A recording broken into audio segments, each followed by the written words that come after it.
Okay, so having not met for a long time, we just finished a little bit of review on where we were back in November. And we'll try to continue on from there with our outlines, which we have now. Part 1, personality, covered that last time. Part 2, immutability, like if God has emotions, does this deny his immutability, or in what sense does God relent or repent of something? Covered all that last time, but it's on this sheet. So we're going to start with number 3, spirituality. Questions regarding the spirituality of God in some way, or at least that's what it's called in my notes, spirituality. It's not talking about how godly God is. It's talking about things regarding God being spirit, as I look at my notes here. And I had prepared all this way back when, and then we ended up never having another Sunday night back then. So I forgot to take my notes home this afternoon, and I was scrambling around, and I got here early this evening to try to remember what in the world I'd studied before. So if I'm a little off my normal game tonight, that's the reason. I apologize in advance, but let's see what we can do to make sense of these notes tonight. So the third one, spirituality. Number 1, or A for you. If God is spirit, and you can write this down, this is what goes under spirituality, letter A, capital A. If God is spirit, why is he described in physical terms? If God is spirit, and not referring to the Holy Spirit, it's talking about just the fact that God says he's spirit, which we'll look at some of that. If God is spirit, little s, why is he described in physical terms? You know, it's curious. I just noticed I don't think I have the reference here for where it says God is spirit. Nobody can see God for God is spirit. Is that right? Is it John 1:18?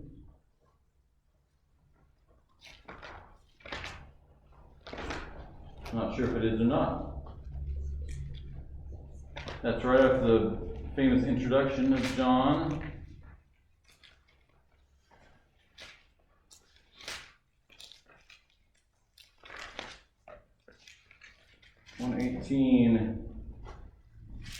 No, that isn't where it makes the statement that God is spirit.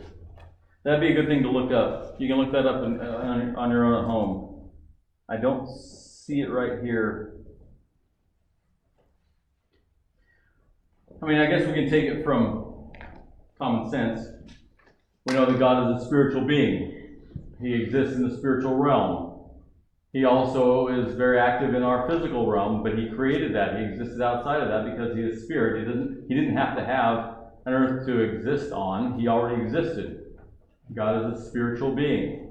Father, Son, and Spirit are all spiritual, but Jesus, of course, is a much more close touchstone, or whatever you want to say, for humanity, because he came and became human. So it would have been good to have a verse that clarifies biblically that God is spirit, but we know it's true. Maybe find a verse and write it in your notes later. But that being the case, that God is a spiritual being, we can't climb some mountain in Nepal and go see God because he's sitting on top of this mountain with his arms folded meditating or something like, the Buddhist ideas or whatever. The guru on the top of a mountain that you see jokes and things made about. You can't go see God like that. He's a spirit being. However, he's described in physical terms. So this one seems a little silly to me. I mean, it's kind of obvious that they're just using anthropomorphic language, right? They're assigning physical traits to God, who is spirit, because it helps us understand things about God. It's kind of like having a name. Well, that name has meaning. It tells us something about God. I think these are just the same thing. So that's your quick answer. Most of these passages, and we'll look at a number of them, 6 or 7 here, mostly we would see these as anthropomorphisms. And again, that's describing something in human terms, physical terms, so that we can kind of understand what it means. Did I get that right, Nathan? What would you call for a definition? Is that close enough? Anthropomorphisms. Yeah. Look it up. Yeah. All right, so let me assign some passages and let's look at these. Nathan, we'll start with you, just because you're in the front. Get started. Isaiah 65:2. Lydia, Psalm 18, verse 9. Caleb. 1 Kings 8:24. And I think, hopefully you have room to write these down under A. You don't have to separate them out. There's not. You can try if there's room. Try to get all 7 of them if you squeeze your writing small enough. Andrea, your Psalm 34:15. I'll read these again so you can write down the references. Let's see. Yeah, Steve, 2 Samuel 22, verses 9 and 16. 2 Samuel 22, 9 and 16. Barb, do you want to read tonight? Sure. Psalm 91:4. So let me give you those again in case you're writing them down. Isaiah 65:2. Psalm 18:9. 1 Kings 8:24. Psalm 34:15. 2 Samuel 22 verses 9 and 16. And Psalm 91 verse 4. Okay. So if you have room, what you could write down then as we go through these is write down, and I'll tell you, you'll hear it, or we'll make sure you understand. What is the anthropomorphism? What is the physical trait we hear, the physical term we hear, and we'll try to give it a meaning. So if you have room for all that, write tiny or make 2 columns on your sheet, and let's see what we can do. So let's try the first one. You'll see what I mean. So Isaiah 65:2. Read it good and loud. I spread out my hands all the day to a rebellious people who walk in a way that is not good, following their own devices. What's the physical term? Hands, that's right. And what is the meaning of a term like God having hands? It communicates comfort, protection, guidance. And in my notes it also says, no, wait, that's it. Just those 3. Comfort, protection, and guidance. His hands kind of picture that for us. In anthropomorphic language, hands show comfort, protection, and guidance. So God isn't saying literally that his hands are doing such and such. It's a picture of something else. It's a communication about another truth about who God is. Let's look at another one. Lydia, Psalm 18:9. He bowed the heavens and came down. Thick darkness was under his feet. What is the part of the body here? Feet. And what does it say is under his feet? Thick darkness. And he bowed the heavens and came down? Yeah. And this is under his feet. Something being underneath feet shows dominion. It's a very common one for God, things that describe the dominion of God. You know, dominion means it's a realm of authority, I think you could say that you have. A person has dominion. In this area, they have dominion over these things. We were given dominion over creation. We have authority. We have a certain level of responsibility and rule over those things. Caleb, 1 Kings 8:24. You have kept with your servant David, my father, what you declared to him. You spoke with your mouth, and with your hand have fulfilled it this day. You spoke with your mouth, and with your hand you have fulfilled it. So mouth and hand in 1 Kings 8:24. The mouth signifies ability to communicate. God is a God that interacts with mankind, communicates with mankind. And mouth and hand together, particularly hand, I guess, would be the ability to perform, that God can do what he says. Mouth and hand, ability to communicate, the ability to perform. Andrea, Psalm 34, we have 2 of them mentioned, just like we had 2 in 1 Kings 8. 34:15 of Psalm 34. The eyes of the Lord are toward the righteous, and his ears toward their cry. Again, not too hard to find the right words here, ears and eyes. Ears, I guess, are his awareness, and eyes, ability to, nothing escapes his notice. Maybe both together. Maybe they don't even need to be split out. His ears and eyes, as mentioned by the psalmist, indicate his awareness that nothing escapes his notice. Because our senses together communicate those things, right? Our ears and our eyes, sometimes other senses as well, help us understand that there is something around us. It adds our awareness. We're aware of certain things because of our senses. And God has spoken of us having ears and eyes because he has an awareness of all things that are going around. Nothing escapes his notice. Steve, 2 Samuel 22, verse 9 and then 16. You can read those back to back. There went up smoke out of his nostrils, and fire out of his mouth devoured. Coals were kindled by it. And 16. And the channels of the sea appeared. The foundations of the world were discovered at the rebuking of the Lord, at the blast of the breath of his nostrils. So twice there we have nostrils spoken of. That's a curious one, isn't it? Well, you might find this funny, but you'll understand it in a second. Nostrils indicates power. Why? Think of a horse.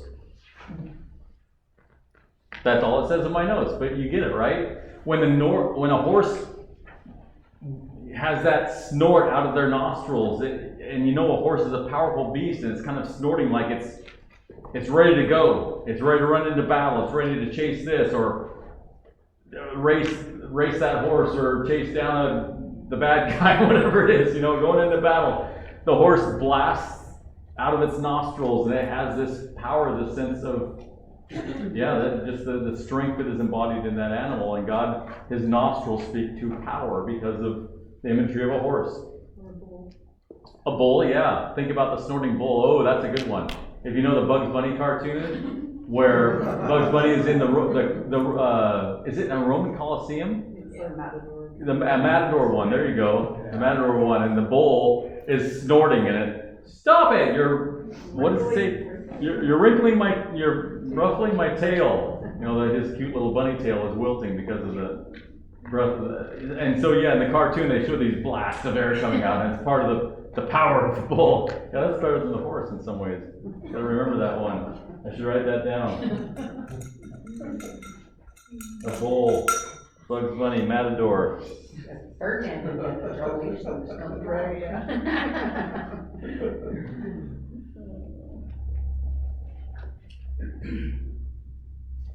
All right, one more. Psalm 91:4, Barb. He will cover you with his feathers, and under his wings you will find refuge. His faithfulness will be your shield and rampart. Wings and feathers. Does God have wings and feathers? No, of course, this is anthropomorphic language. Wings and feathers signify protection and refuge. Obvious example is mother birds, particularly you can think of a chicken, others that gather their hens the chicks underneath them, the hen that gathers the chicks and surrounds them with those wings, those feathers for protection, for warmth. So if God is spirit, why is he described in physical terms? Well, the physical terms are ways that we can understand different aspects of what God is like. It's just a literary device, right? A way to add to our understanding of who God is. All right, so that's part A of spirituality. Part B, here's your question that we're going to answer. How can God appear to man if he is invisible spirit? How can God appear to man if he is invisible spirit? And this is where we did have that one verse that I already looked it up, so I'll go ahead and read it. It doesn't say spirit, but it talks about the invisibleness of God.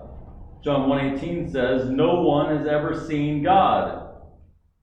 The only God who is at the Father's side has made him known."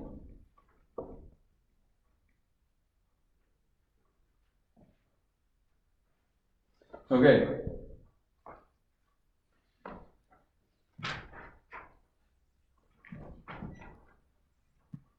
Well, this one we can answer really easily and move on, but I'll go through the notes instead because they have a lot more here than just making it simple.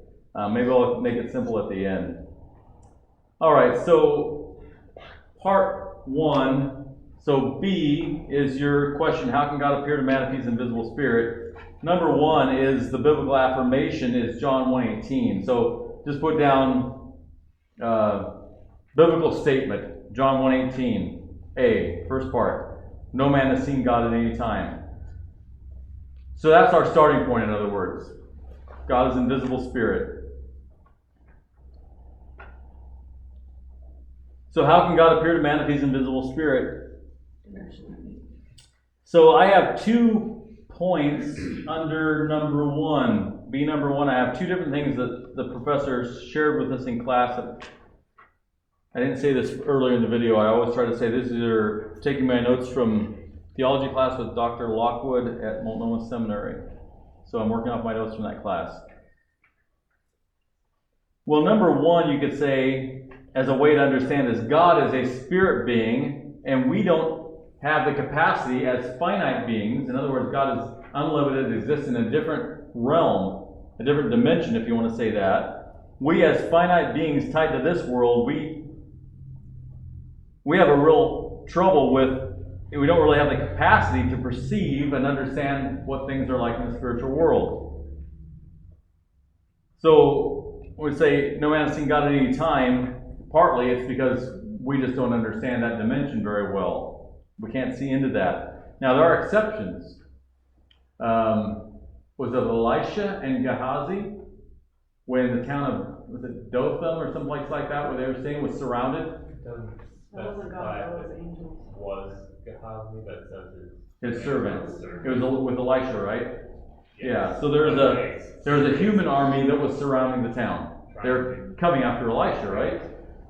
And Elisha's not at all concerned, and his servant can't figure out why. And he says, "Look, the ones who are with us are more than those who are coming against us. So I don't see anybody protecting us here." And Elisha prays God, let him see what Elisha evidently did perceive in the spiritual realm. And all of a sudden, the servant's eyes are open. He sees this army of angels encamped all around the town. Clearly, the enemy was not going to prevail here because God had sent his forces. Now, Gehazi if it was Gehazi, had no eyes to see that. We can't see what's happening in the spiritual realm. And in that case, God gave a unique ability. Elisha evidently already had it, and his servant was also given the ability at that moment to see something that existed in the spiritual realm. You can think of other examples, certainly. Did Adam and Eve, in fact, see a spirit being when they were kicked out of the garden? Well, it says there was an angel there. Angels primarily are spirit beings, but they do manifest physically. Is that one? Maybe you can think of others. Where are there examples in the Bible where humans are able to see things in the spiritual realm? Can you think of any? Stephen, when he saw into heaven. Yeah, Stephen saw into heaven, that's right. When he was being put to death, he said, "I see the heavens open and what do you say, the Son of Man standing at the right hand of the Father?" obviously a lot of, revelation was vision. Yeah. God gave him to obviously see all sorts of things he couldn't. He has a see vision. otherwise. He might not have been looking in physically like around him like Stephen saw something, like the servant certainly saw something all of a sudden appeared that was invisible, all of a sudden was visible. Right. There's variations there of what that was like. At the birth of Christ, with the angels there, were they physically there, or did God just allow the shepherds to see what was happening in the spiritual realm? You think about that reality that we don't see the spiritual world, but it truly does exist. I never even thought about it till now, but I would say there's no question in my mind, and you would probably agree with me, that this morning, with a special service like that, where the gospel is being shared and many visitors came, I would imagine there might well have been forces arrayed around this place. Perhaps there are forces that wanted to keep the truth from being heard by the many visitors who were watching this demonstration of the gospel. And quite likely, if that's the case, then God also sent his powerful angels to hold back those evil forces that the truth could be seen and could be understood and heard. I don't know if anybody will respond to what they saw this morning, if it communicated in a way that draws them along the path towards salvation. If so, then spiritual things that were very good happened. Satan wasn't able to stop it. I remember thinking about that the first one I read years back in the 90s, the book This Present Darkness came out, and pictured these things as happening. Frank Peretti wrote that. I have a few theological quibbles with some things in that book and about how you battle in the spiritual forces.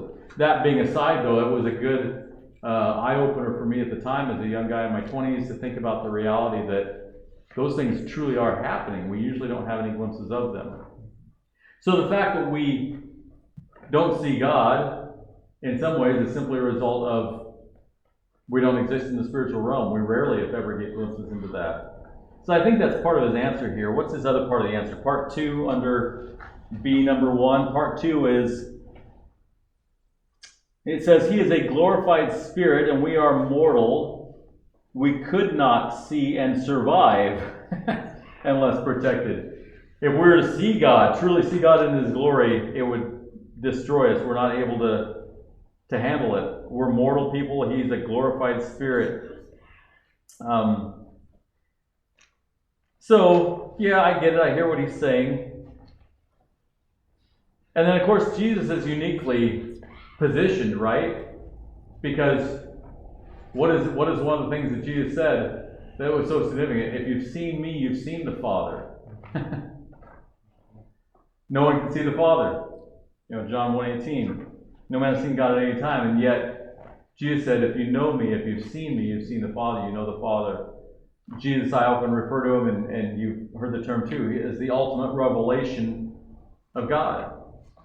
The Bible is God's revelation to mankind, right? I'm not talking about the book of Revelation, I'm talking about the fact of the entire Bible. We call it God's revelation to mankind. It's this incredible resource of 66 books.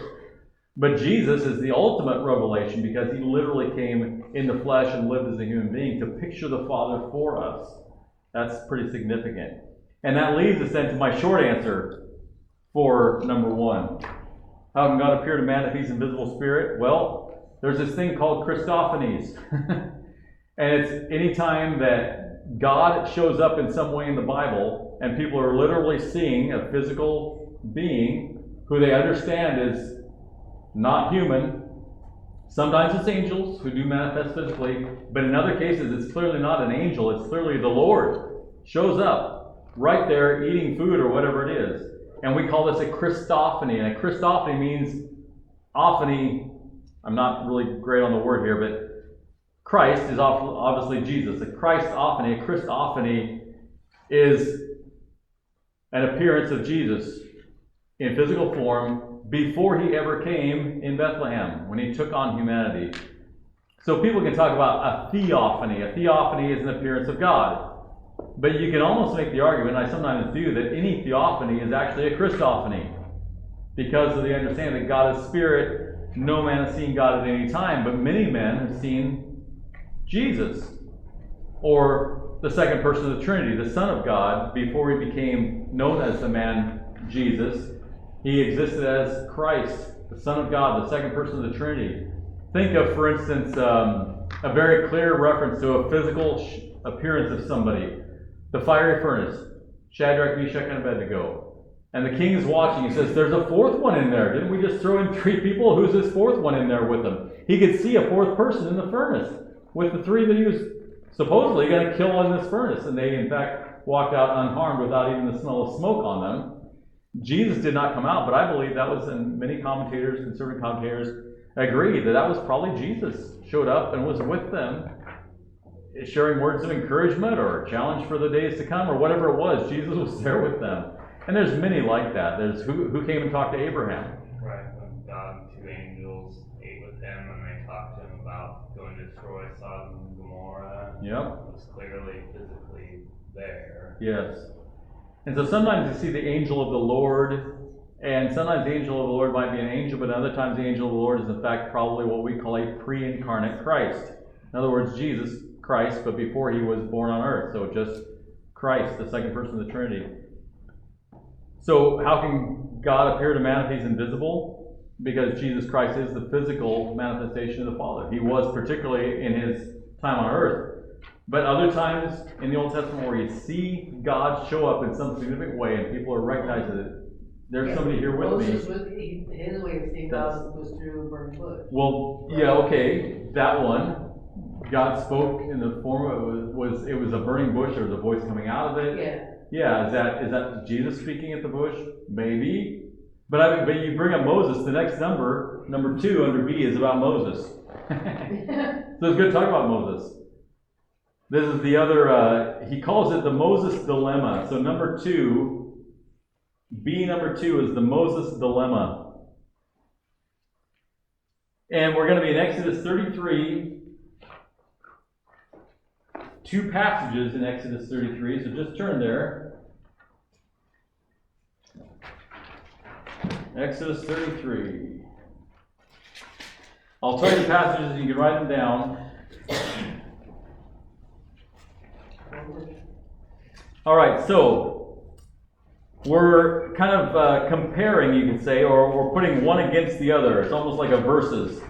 It's Exodus 33, 18 through 23, versus, or against, or in comparing to Exodus 33, 11. So Exodus 33, 18 through 23, versus Exodus 33, 11. And they're going backwards because of the way the professor wanted to present it. So why don't we do this? I'm gonna read the longer one. Iva, would you read the shorter one for me since you haven't read yet? So I'll have you read 33:11 in just a moment, and I'll start us by reading the longer one.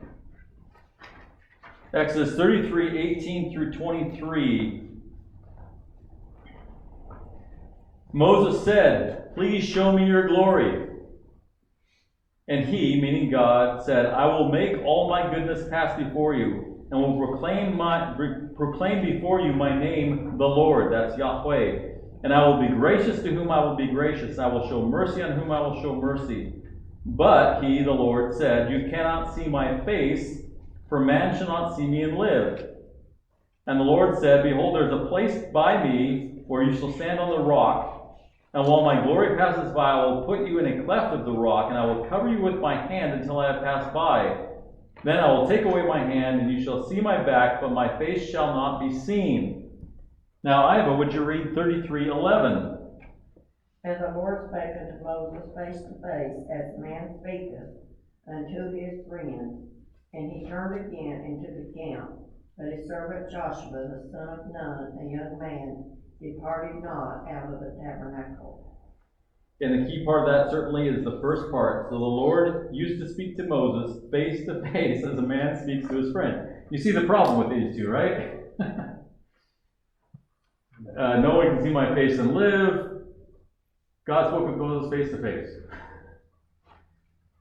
And rather wonderfully, the professor gave no answer. There's only a little bit of answer. I'll give you the little bit that I have. So make a little note by Exodus 33:18 through 23. And write this down. Truly seeing God in his essence. That's the longer one. Could be understood as truly seeing God in his essence. And for 33:11, which I've read, and I repeat the first part, he had us write this down. An intimate conversation. So the one, 33:18 to 23, is truly seeing God in his essence. No one can do that, it says then. He's saying no one can truly see God in his essence. Verses 33:11, speaking face to face, meaning an intimate conversation. The problem I have with that is we tend to take sections of Scripture which are just simply an account of things that happened, statements about what happened, kind of historical passages that are not written poetically, they're not in poetic literature, they're not set apart as being something different or unique from the main standard. Understand the text clearly as presented, and it just looks in 11 like it says, "Thus the Lord used to speak to Moses face to face, as a man speaks with his friend." Well, I guess I can see where it could be simply meaning an intimate conversation, but it seems almost more than that. So I struggle with this one a little bit. Was it simply, though, because in the one case, and I wonder about this, tell me what you think. A theory of mine is the short one there, face to face, was that Christ speaking with Moses, who can be seen? And the one where he put in the cleft of the rock, was that actually the Father, who allowed him to see a sort of his form, but not his face? I'm not sure. Nathan, have you ever heard anything of that one? Or Iva, or any of you, have you ever heard any treatment of this before? I'm curious. Well, I'm trying to think if, there's levels, because, so the pillar of cloud went before them, the pillar at night, fire at night, and everybody could see that, it was visible to them. That was symbolic of God's presence there with them. And so like when it's talking about with Moses, he went to the tent. When Moses entered the tent, the pillar of cloud would descend and stand at the entrance of the tent, and the Lord would speak with Moses. So there's something that is visible there that they could see. And yet there's other times, and the reason I thought of this was because he talked in the other passage about his glory. Show me your glory. And there's times when his Shekinah glory or whatever was in the tabernacle or in the temple or whatever, and no one could stand before it. No one could see it. No one could be in the presence of that without dying. So it's almost like it's two different levels of or seeing God's spirit or whatever. Like in one, it's still partly hidden. And Moses was saying, let me really see you. Let me see you completely. Let me see your glory. And he's like, well, I can't. It would destroy you. I can't let you, you're a human. Yeah. You cannot see that. So I wonder if maybe there's like two different, one is still a little bit, like with the veil, or there's still something that is separating him from God, and the other one is just everything he is right there, nothing in between. Yeah. Yeah, good thoughts? Yeah. Probably kind of little off something, but didn't, like when Moses was leading all people through the sea that he parted, wasn't it like a funnel, like fire that kept the Egyptians back until they got all across? Yeah, there was a visible barrier they couldn't see. I think that's right. Yeah, and that's another manifestation of what that cloud was for 40 years, where the cloud led them. It was always visible. During the day it was a cloud, during the night it was a cloud of fire, and during the day it was just a pillar of cloud, and night a pillar of fire. Yeah, and I think it probably is, like Andrew mentioned, this thing called the Shekinah glory, which is a pretty unique thing to study if you never have before. God's glory really rested upon the tabernacle in a unique way. We know he led his people uniquely, he protected them uniquely, he hid them uniquely, and all those things. And that was part of God's glory, was that particular thing. And it rested uniquely, not just in the tabernacle years, but after the temple was built by Solomon, it came down and filled that. And again, only the high priest could go in, and only once a year. And then it departed during some of the years of Israel's rebellion against God.